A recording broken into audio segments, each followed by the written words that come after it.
share it with us. And that's the only way we're going to grow and move forward. Yeah. Give that man a hand. Get in the house, get that. Yeah. Get in the house. Woo.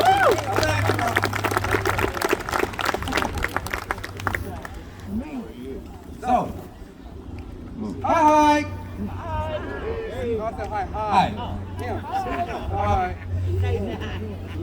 So, at this time, I want to get to the important part of this, because we always talk about the problem, we always talk about the pain.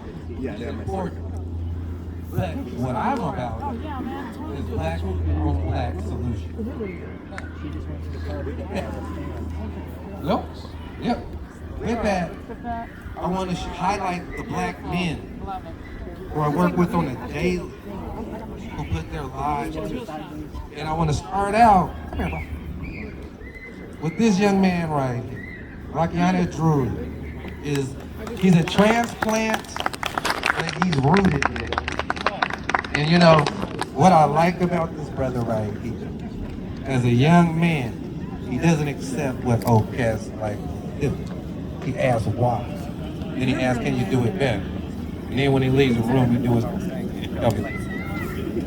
But he inspires me, because now I'm at an age where I look at him and I want to grow up and be like him. And so in order to do that, I gotta learn from him. So that means I gotta let y'all listen to him. Hey, appreciate it, Royal. As Royal said, it's a lot to speak. You know, someone not from Portland and being able to speak.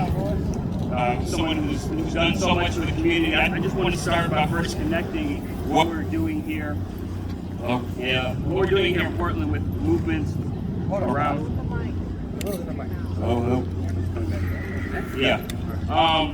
With this movements around the world, I want to start by just acknowledging that we are on indigenous land, and to say solidarity to the indigenous people whose land was first taken, and I'm just going to kind of speak when it goes in and out.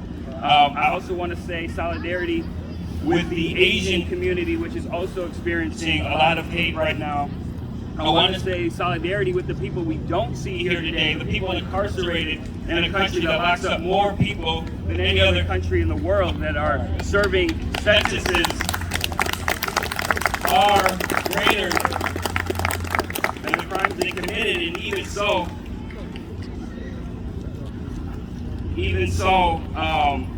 the fact that we know jail does not solve the issues in our community. And I also want to say solidarity to the Palestinian community, which is facing horrific issues in Palestine right now with the Israeli apartheid. And I also just want to give a huge shout out to our youth who are struggling in this city right now. And I believe that as adults, we have failed to provide the opportunities for them. The city has also failed, and that's where I would like to start, is by framing this issue, that this is not a gun violence issue or a gang violence issue or merely a violence issue. This is about a lack of community investment, a historic lack of investment to black communities. Gun violence is not the result. Gun violence is the outcome when you do not fund schools. Gang violence is the outcome when you do not allow families to make living wages to raise their families, to be able to have jobs where you can get off at 5 p.m. and take your kids to soccer practice or basketball, or be able to watch them when they're in the streets. And so when people tell us that we have a gun problem, it's not that we have a gun problem, we have a historic underinvestment of black communities, not only here in Portland, but across our country.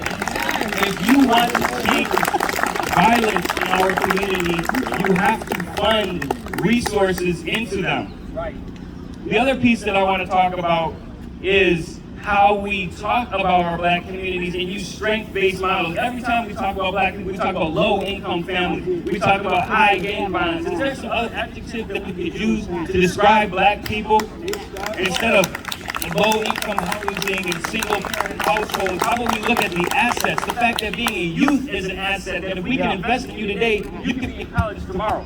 That's good. We need to give them opportunities. Right now, too many black kids don't have teachers who look like them. I know students who go to school, and I was one of them. I had one black teacher my entire K through 12 education. That is an atrocity. It is more likely today that a black kid is to know a drug dealer than to know a black teacher. That it is easier to get access to a gun than it is to get access to a computer. So we need to create investments. We need to start using positive language around us. I am not a minority, I'm a black man. I'm not a statistic. We need to fund schools. We need to create wealth building opportunities to restore black home ownership that was used through gentrification to build up white communities.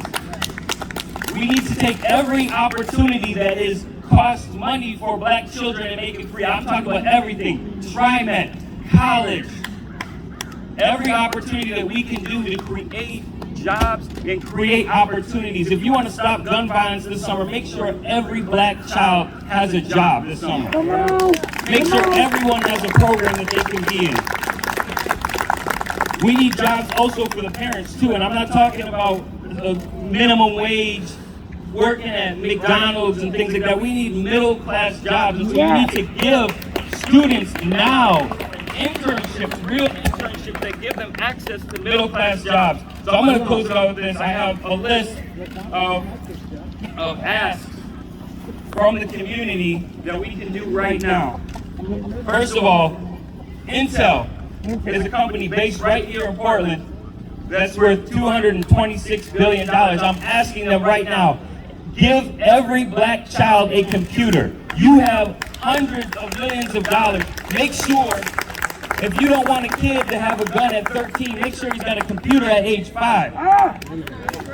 I'm calling on companies like AT&T and Verizon Wireless to provide hotspots for internet access, because we know kids cannot learn without access. Internet access at this point in our time is an essential tool. We got kids making video games and music and things like that off of their cell phones. Imagine what they could do if they had a laptop.